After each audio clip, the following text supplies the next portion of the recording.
प्रकरण पहिले, समरूपता. जर त्रिकोण ABC समरूप त्रिकोण PQR आणि AB's PQ बरोबर 3/4 तर एरिया त्रिकोण ABC's एरिया त्रिकोण PQR बरोबर किती? दोन समरूप त्रिकोणांचं क्षेत्रफळ हे त्यांच्या संगत बाजूंच्या वर्गांच्या प्रमाणात असतं आणि म्हणून एरिया त्रिकोण ABC छेद एरिया त्रिकोण PQR बरोबर AB वर्ग छेद PQ वर्ग म्हणजेच 3चा वर्ग छेद 4चा वर्ग म्हणजे 9/16 म्हणजेच पर्याय क्रमांक B या ठिकाणी बरोबर आहे. दुसरं उदाहरण, खालीलपैकी कोणती कसोटी समरूपतेची नाही? पहिला पर्याय को ही समरूप त्रिकोणांची कसोटी आहे. बा ही पण त्रिकोण समरूपतेची कसोटी आहे. सी पर्याय आहे बा को आणि डी पर्याय आहे बा. आता बा ही कसोटी समरूपतेची आहे म्हणजे पर्याय सी बा को या ठिकाणी बरोबर आहे. ही कसोटी समरूपतेची नाही. तिसरं उदाहरण पाहूयात आपण. त्रिकोण XYZ समरूप त्रिकोण PQR आणि एरिया त्रिकोण XYZ बरोबर 25 चौसेमी एरिया त्रिकोण PQR बरोबर 4 चौसेमी तर XY's PQ बरोबर किती? समरूप त्रिकोणांच्या क्षेत्रफळाच्या प्रमेयानुसार दोन समरूप त्रिकोणांचं क्षेत्रफळ हे त्यांच्या संगत बाजूंच्या वर्गांच्या प्रमाणात असते आणि म्हणून एरिया त्रिकोण XYZ छेद एरिया त्रिकोण PQR बरोबर XY वर्ग छेद PQ वर्ग. आता किमती ठेवूया. 25/4 बरोबर XY वर्ग छेद PQ वर्ग. आता दोन्ही बाजूंची जर वर्गमूळं काढली तर येणार XY छेद PQ बरोबर 5/2 म्हणजेच 5/2 म्हणजेच पर्याय क्रमांक C. चौथं उदाहरण, दोन समरूप त्रिकोणांच्या क्षेत्रफळांचे गुणोत्तर 9/25 असेल तर त्यांच्या संगत बाजूंचे गुणोत्तर किती? समरूप त्रिकोणाच्या क्षेत्रफळाच्या गुणधर्मानुसार समरूप त्रिकोणांच्या क्षेत्रफळांचे गुणोत्तर हे संगत बाजूंच्या वर्गांच्या गुणोत्तरा एवढं असतं. परंतु या ठिकाणी आपल्याला संगत बाजूंचं गुणोत्तर काढायचं आहे म्हणजेच क्षेत्रफळाच्या गुणोत्तरांचं वर्गमूळ काढू आपण. 9चं वर्गमूळ 3, 25चं वर्गमूळ 5 म्हणजेच आपलं उत्तर आलं 3/5 म्हणजेच पर्याय क्रमांक B या ठिकाणी बरोबर आहे. पुढील उदाहरण पाहूया. जर त्रिकोण ABC समरूप त्रिकोण DEF आणि कोण A बरोबर 45 अंश, कोण E बरोबर 35 अंश असल्यास कोण Bचे माप किती? आता या ठिकाणी दोन्ही त्रिकोण समरूप आहेत आणि आपल्याला माहीत आहे की समरूप त्रिकोणांचे संगत कोण एकरूप असतात म्हणजे कोण A आणि कोण D एकरूप आहेत, कोण B आणि कोण E एकरूप आहेत, कोण C व कोण F एकरूप आहेत म्हणजेच कोण B आणि कोण E यांची मापे समान आहेत. परंतु कोण Eचं माप 35 अंश आहे आणि म्हणून कोण Bचं सुद्धा माप 35 अंश आहे म्हणून या ठिकाणी पर्याय B हा बरोबर आहे.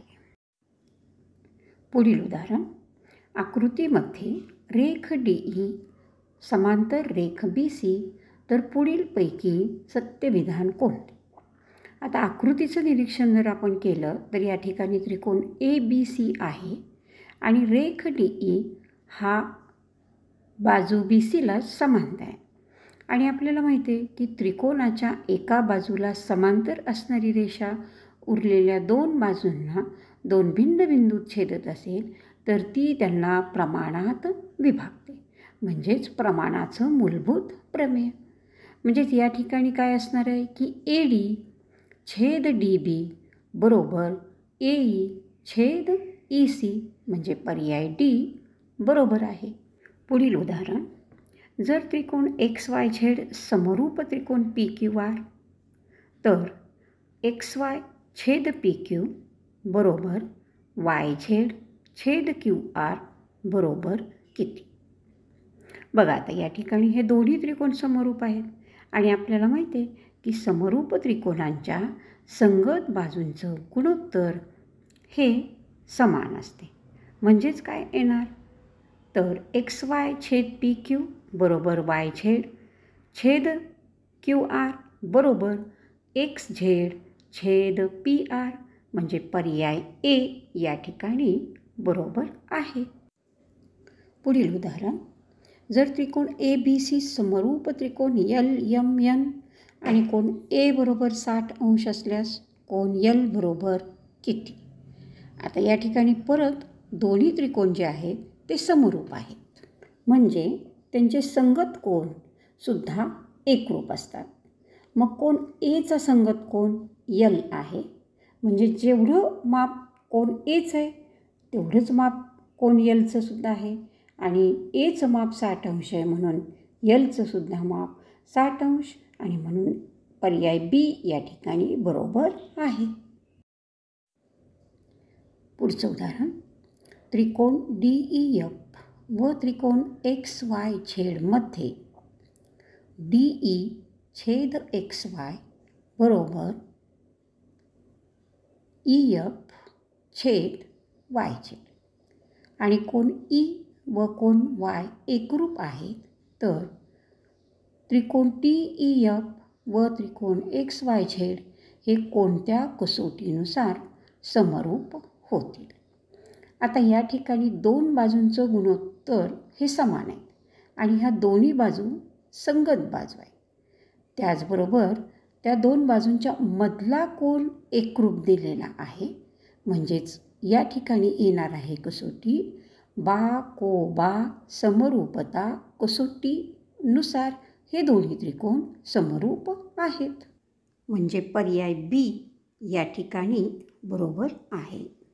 पुढचं उदाहरण, आकृतीमध्ये बी डी बरोबर 8 बी सी बरोबर 12 बी दरम्यान डी दरम्यान सी तर एरिया त्रिकोण ए बी सी छेद एरिया त्रिकोण ए बी डी बरोबर किती.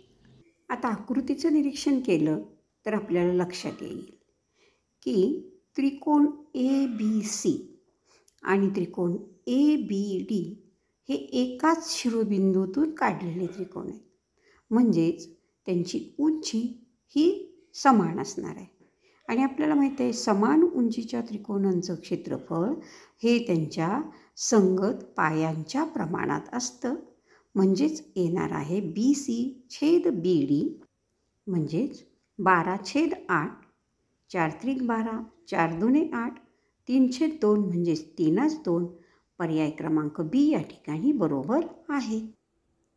पुढील उदाहरण, आकृतीमध्ये रेषा बी सी समांतर बाजू डी ई ए बी बरोबर 2 बी डी बरोबर 3 ए सी बरोबर 4 व सी एक्स बरोबर एक्स तर एक्सची किंमत काढ. आता या ठिकाणी त्रिकोण ए डी ईमध्ये बाजू बी सी समांतर बाजू डी ई आहे आणि म्हणून प्रमाणाच्या मूलभूत प्रमेयाचा आपण या ठिकाणी वापर करणार आहोत. प्रमाणाच्या मूलभूत प्रमेयानुसार ए बी छेद बी डी बरोबर ए सी छेद सी ई. आता या ठिकाणी आपण किमती ठेवूयात 2/3 बरोबर 4/x. तिरकस गुणाकार करू 2 गुणिले x बरोबर 4 गुणिले 3 म्हणजेच x बरोबर आलं 4 गुणिले 3/2 बे दुणे 4 आणि बे त्रिक 6 म्हणजे एक्सची किंमत आली 6.